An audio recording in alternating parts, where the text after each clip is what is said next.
Welcome everyone to our webinar, The Late Starter's Guide to Real Estate Investing for people 40, 50, even beyond that. Now, my name's Agostino and I'm super thrilled you can join me here today. So whether you are in your 40s, your 50s, even your 60s, it's never too late to get started in real estate. In fact, I would even say that starting later in life gives you some key advantages over younger investors. So before I get into anything else, let me tell you a little bit about myself. I actually happen to be one of these guys, right? Even though I started in my 30s, so to speak, doing real estate, I wasn't doing it nearly as much as I'm doing it today, right? I was working in corporate and spending a lot of time doing that. A friend of mine recommended, he goes, hey, you know what? You should go ahead and do real estate. So on a whim, I just decided to do it. And I wish I could say there's a book that changed my life or something like that.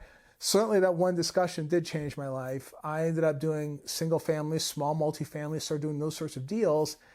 And eventually, over time, later on actually, graduated to doing big commercial deals, right? So now we do these monster big deals, big apartment communities. We still do some of that smaller stuff as well from time to time. It's still in there as well. But we also do ground-up development, multifamily, of course, and we also do net lease as well. So we acquire independent, single-tenant net lease type of assets, right? Corporate guaranteed or franchise guarantee or some other type of guarantee in those assets. But another thing we also did I'm very passionate about is we help other people get into the real estate game too. So if you're interested in learning more about how to get into real estate, even if you are later in life, okay, check out themultifamilyadvantage.com.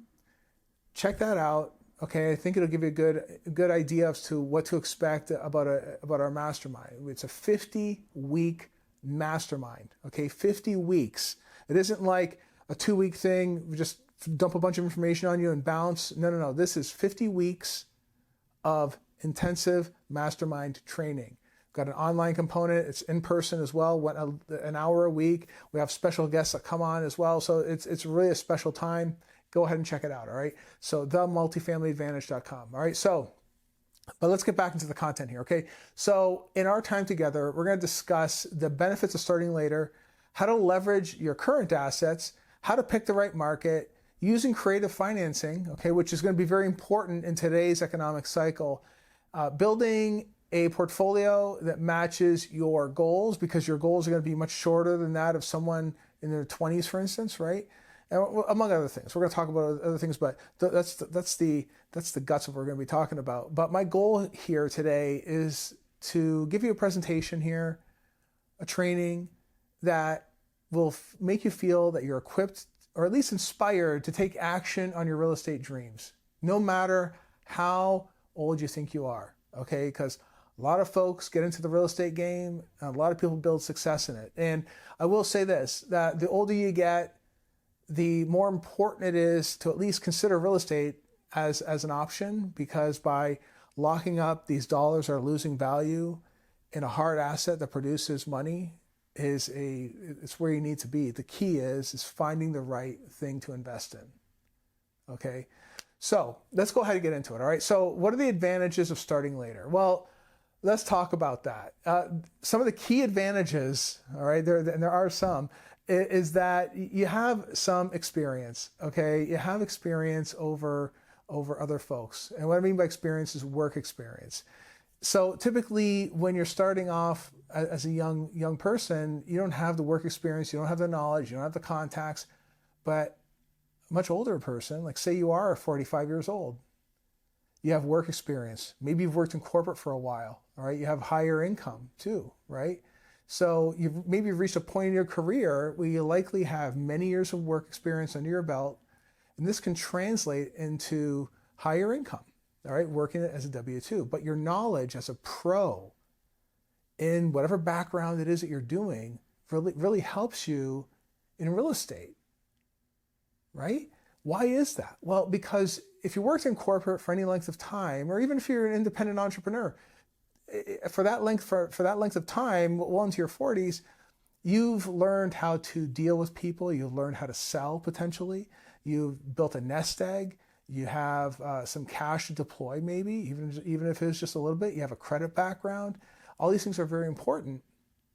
when you are starting out. But as you get older, you have some of these things. And speaking of nest egg, you have money. Maybe you built some diligence around saving and investing over the years. Maybe, like, I spent quite a bit of time in corporate myself, and they were all about the 401k. That's all they were pushing. They were not pushing real estate, okay? Chances are you probably in the same boat. You did the same 401k thing, and that's what they're pushing, right? And it's largely because in corporate, HR, human resources, develops these relationships with the 401k people. That's the reason why they push the 401k stuff.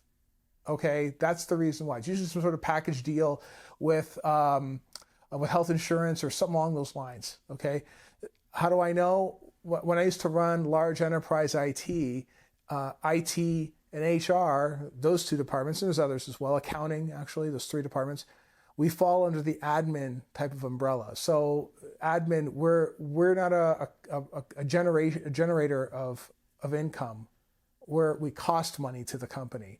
We're sales, they generate revenue, we don't generate revenue, right? We're busy running the business. We're part of operations, so to speak, in terms of the operational function of the business. I have a lot of insider knowledge of how HR works. And that said, I know why they push certain things on the employees. So chances are, though, you have a 401k, you have some cash reserves, and you've been pushing money into this 401k, okay? So the cool thing is that if you deploy that cash the right way, you're able to reinvest that money or invest that money into real estate, okay? What else do you get? Greater financial wisdom. So with that life experience that you have, right, it typically comes financial wisdom. So you may be more risk adverse, and that's normal. You know, the older you get, you also realize you're getting closer to that retirement age, and you know that's something to think about. You're going to be a little savvier when it comes to analyzing deals, or at least know people that can help you analyze deals because you've built those relationships over time. What else do you have? A great credit history, or at least established anyway.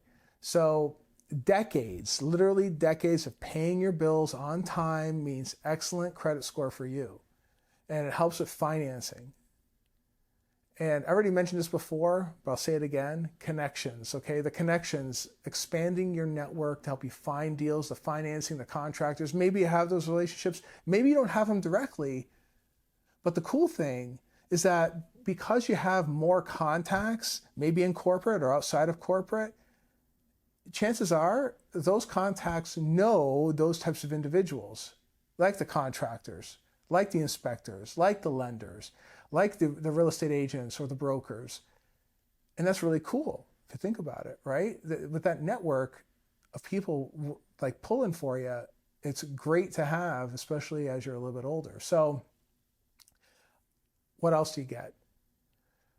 As you get older, you tend to value your time more. So this leads to creating systems and processes to help you succeed, right? So you're going to be way more, I'd say, geared up towards creating systems and processes and not wasting too much time, how should I say, running millions of deals all the time, every day. Like you're going to be somewhat focused with your time, a little bit greedy with your time. And it's okay to be greedy with your time, by the way, because the time is the only resource that you have, and that's okay. You know, nothing wrong with that. But you know what? You're going to be a lot more smarter in how you deploy that time. And that's key, right?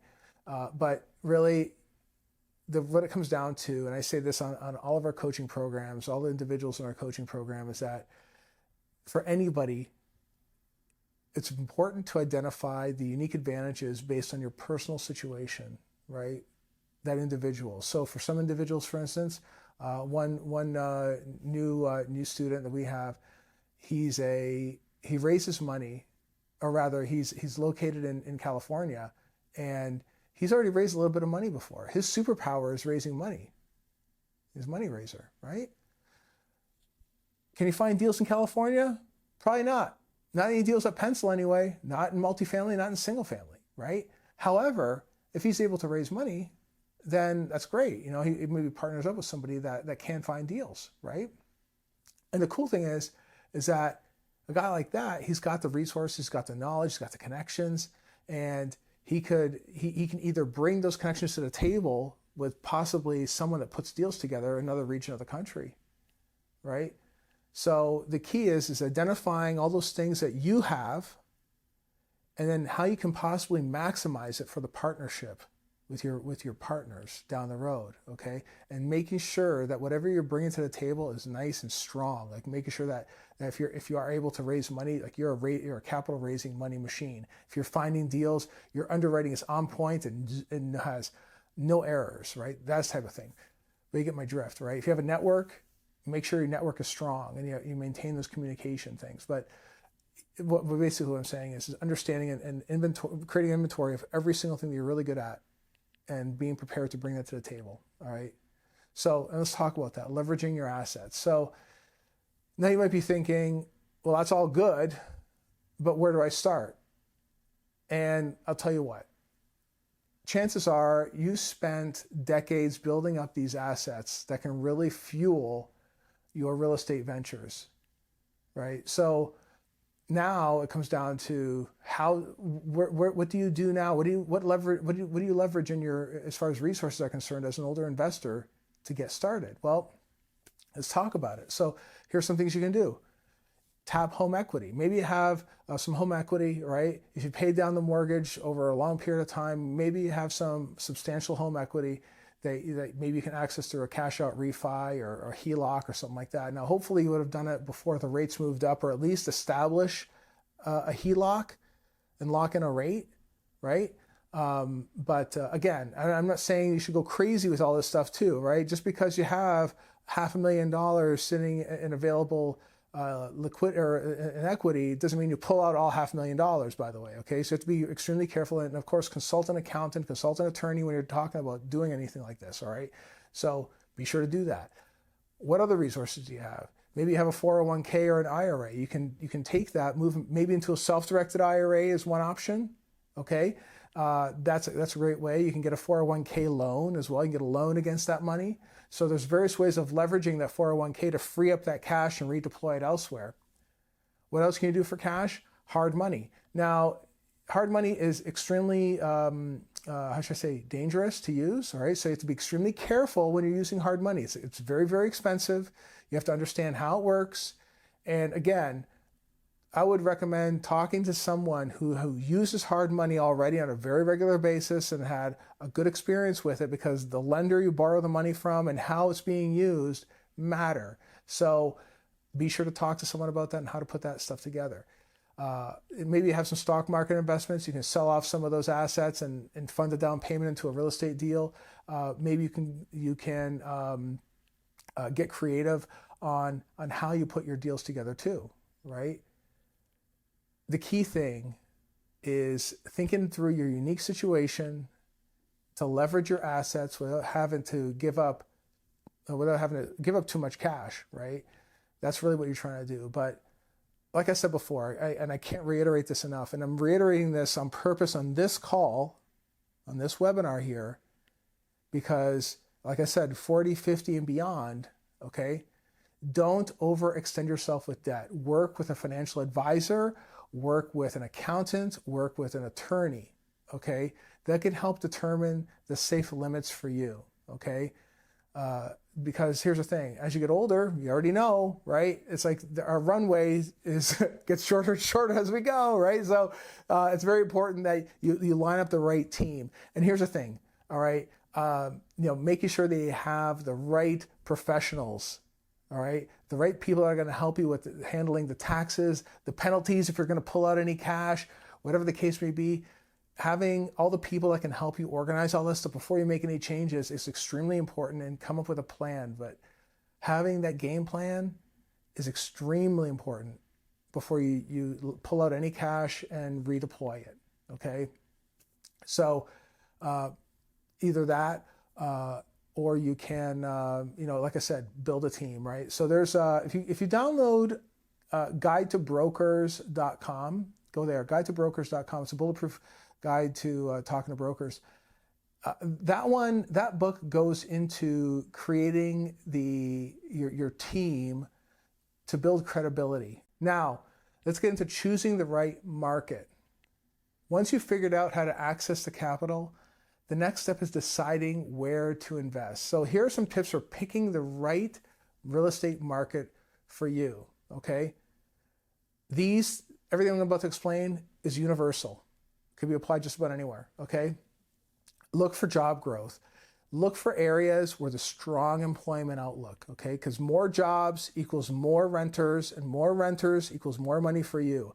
I personally, whenever we're developing stuff, for instance, I like to do what's called urban infill. That means I'm looking for land where there's other stuff around it, other things taking place around it. There's cars driving by, there's people making transactions, people buying cakes and cookies and food and whatever. I'm looking for stuff like that because wherever there's transactions, there's money, and where there's money, I want to be in the middle of it because I want to pick up some of that money. Same thing goes when you're buying an asset, okay? You want to be in the middle of it, okay? You can look at market study reports. You're looking for population growth, new construction, housing demand. What else do? Talk to real estate agents and investors and brokers about what's going on in that local market too. How active is it, right? There are people looking to buy property in that market. You can also look for emerging areas, like you can look for affordable neighborhoods that are on the verge of growth, okay? Usually it's called path of progress type scenario. Just, be very, very aware. If you're gonna do that game, what's happened before, how long it's been like that, and there's a strong reason why it's going to change. Okay? There's plenty of those guys out there that are pushing these path of progress type of scenarios. Understand where this path of progress, in air quotes here, and I'm doing this on purpose, where it's coming from. Where is it coming from? Okay? Because a lot of people will push this path of progress scenario and there's nothing happening there, right? So just be very much aware of that, okay? Understand what's going on in that market, okay? Then what do? You run your numbers, okay? Make sure the deal pencils. And again, in our program, we go through how you underwrite deals, how you put these deals together.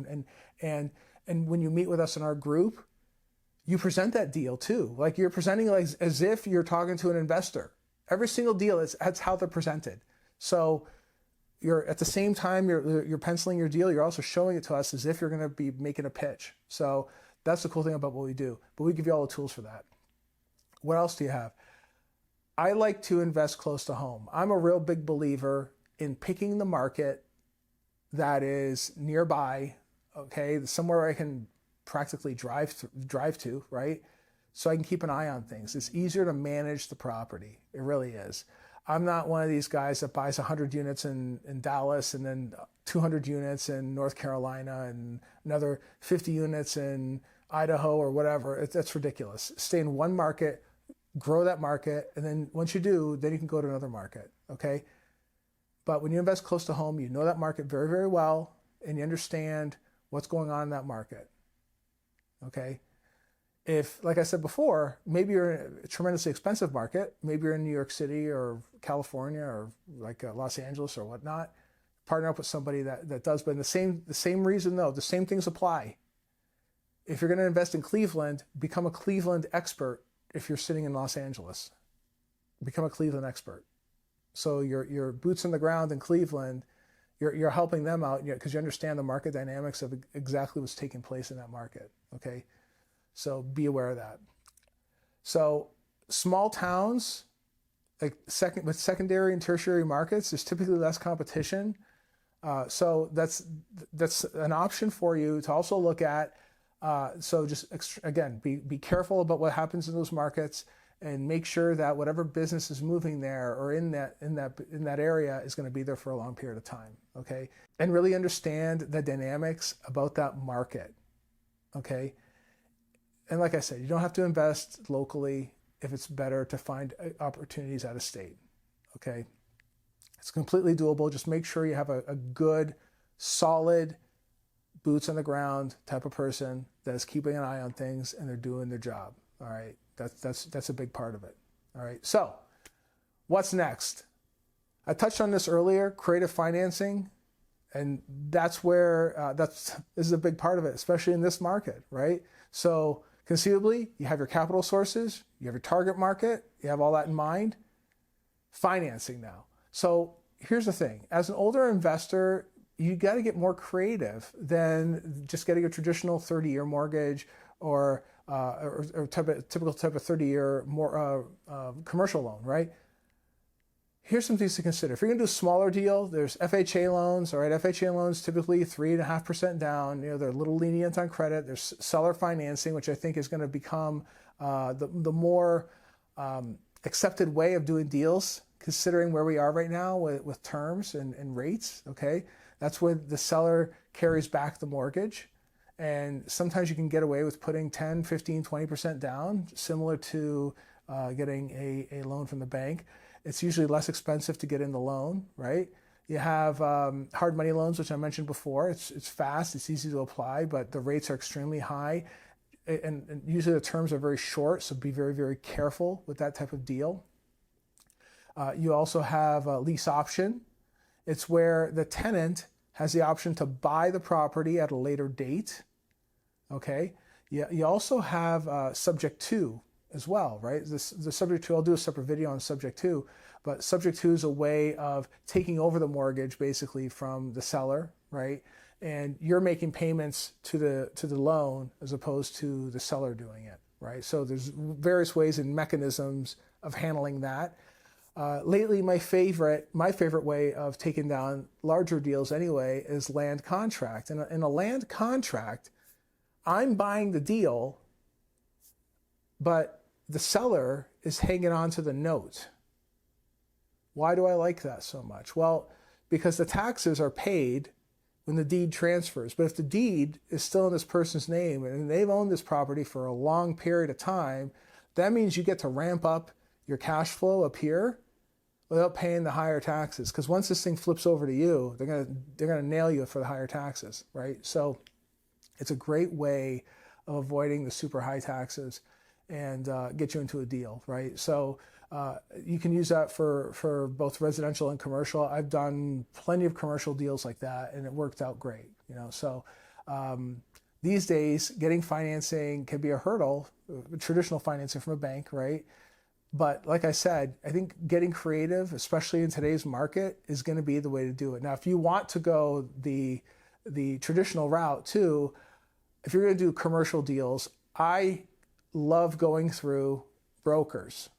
I pay the money to go through the brokers. Why do I do that? An experienced broker will match up the deal with the lender, because not all lenders like all deals, and not all deals like all lenders, right? And the broker finds the right deal, or rather the right lender for the right deal. And if for whatever reason the lender just disappears, they go silent, they retrade on you, whatever the case may be, which happens more often than not, the broker can go ahead and have other options that can get the deal done too, right? So that's why I like to do it. It costs money to do that, but what you're also doing is, like I said, you're presenting the deal to that broker, and they're doing all the heavy lifting to prepare whatever documents are necessary to make the pitch to the various lender, as opposed to you doing all that. If you are going to prepare the pitch deck, there is a pitch deck, right? And you have to pitch every single lender in town on a deal that you want to buy, a bigger deal, commercial deal, right?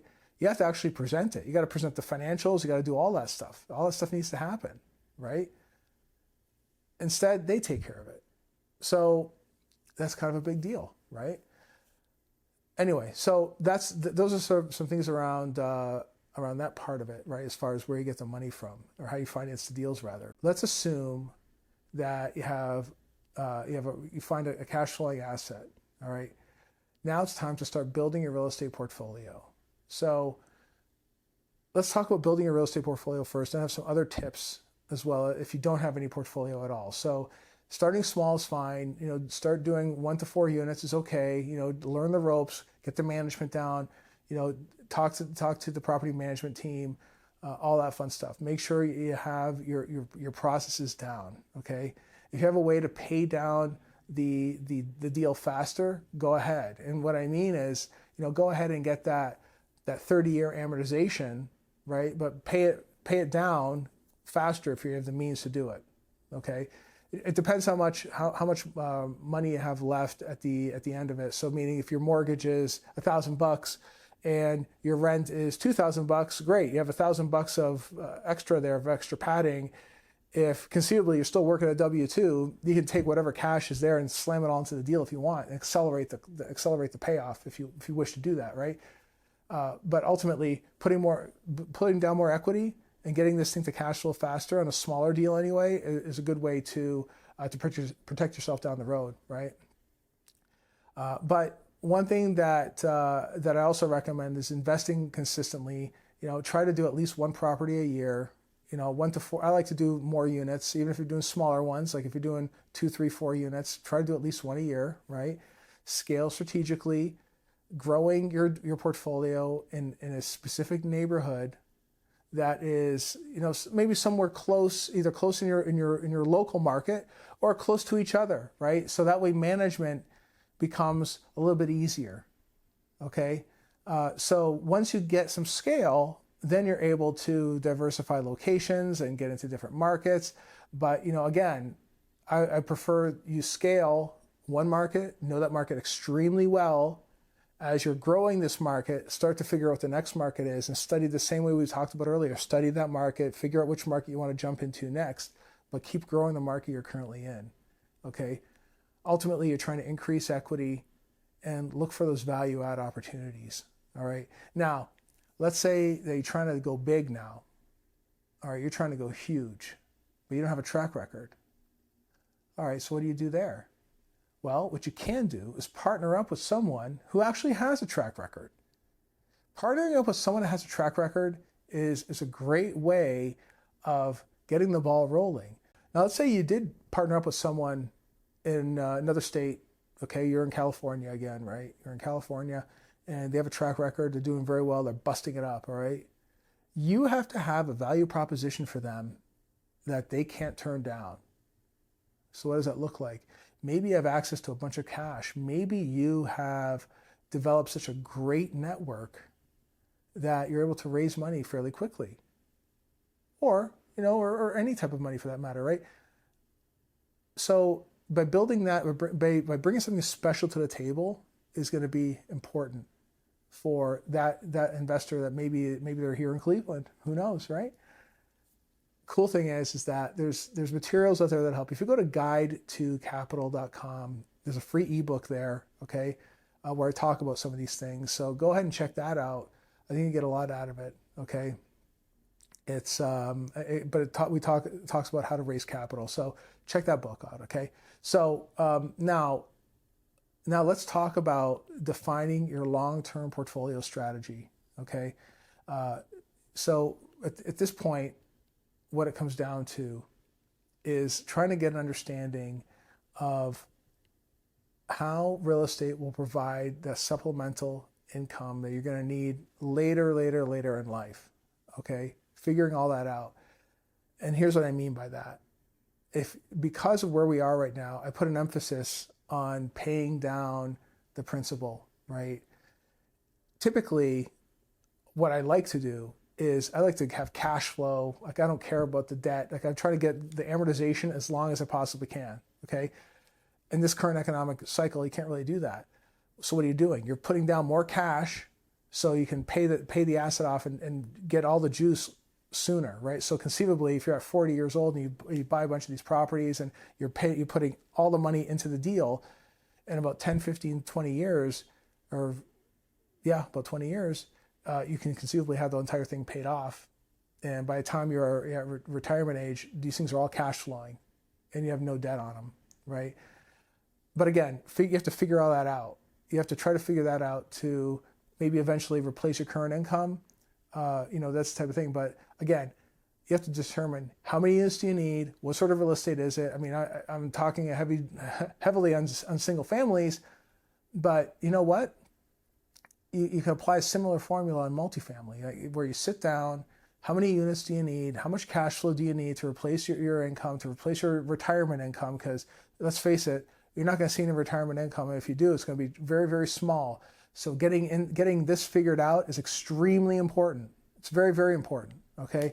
So that's what needs to be done. Take out a spreadsheet and try to do the math around how many units do you need. If every unit throws off X amount of dollars, how many units do you need to live comfortably with some sort of inflation rate that goes in, as an example, right, over time? But what you're doing is you're mapping everything out to your objectives, okay? And again, you're continually investing the gains that you're getting into the assets itself, into acquiring assets and buying properties. So if you do this right, it's completely possible to build a sizable real estate portfolio in a very short amount of time, even if you're late in life. I did it, okay? I did it myself, and you can too, all right? The difference is I didn't have anybody helping me. I did it all by myself. So if you go to themultifamilyadvantage.com, we have a mastermind that shows you, work with us and work with the team. We have a whole team of people. We have many people that have become friends, and we work together as a group to get into deals, right? That's what we do. So here are some additional tips, okay? If you're investing, like I said a second ago, finding the right mentors, finding the right partners is important. In this business, you very rarely do it yourself, okay? Connect with other experts, connect with other investors in the area, okay? So this doesn't just help you grow your knowledge, but give you more leads to the deal. It also gives you the confidence that you need to get you to move forward, okay? Then what else? Making a plan. Plan out your goals and your timeline so you know, okay, when you buy your first deal, how many units do you need? How many units do you need every year? What's your break-even point? Try to break it down to small, measurable steps. But the real big thing is you got to start today. There is no perfect time. Even in today's economy, there's always a deal out there. Always a deal out there, okay? Certainly, you're going to have to be patient. Don't get discouraged because deals will take longer to close. I was just on the phone earlier today with a broker, and he's telling me that deals are going sideways all the time. They're not closing, right? And you know what? It takes persistence to find deals that pencil. That's what it is. And then, if something happens in that deal and it goes sideways, it doesn't close. That happens, But you know what? I think the biggest lesson here, the biggest tip I can tell you that I learned for personal experience is that, you have to invest for the right reasons. Like, don't just do it for the money. The money is great, okay? But you got to focus on your bigger why. Why are you doing this? Is it for you? Is it for your family? Is it for your kids? What's it for? Because I'm going to tell you right now, there's days that are super, super hard, and your why, the reason you're doing it, must be bigger than the crap you're going to have to deal with when things get tough, okay? So that's what's going to pull you through, right? So that's all I got, okay? You're never too old to start pushing for your dreams, okay? So real estate investing, it provides you so many more benefits in retirement. You have the security, you have the community, you have purpose. There's all kinds of great things that come with it. So really what I want to impart to you is that you can absolutely do this, even if you're starting later in life, all right? And like I said, you have a leg up, actually, in the way of wisdom, resources. You have all these things you can bring to the table. So like I said, take the inventory of your advantages, map out your plan, and take that first step. Your future self is going to thank you, all right? They really will. Now, I hope you found this training webinar here very helpful, okay? If you do and you're watching this on YouTube, all right, subscribe to the channel, throw me a like. I would appreciate it if you made it this far, especially, right? If you have any other questions, go ahead and leave it in the comments, all right? Because again, this is we're going to have this up on YouTube here very, very soon. So if you're watching it there, again, thank you so much. Appreciate it. Best of luck, guys, and I will see you next time, all right? Take care.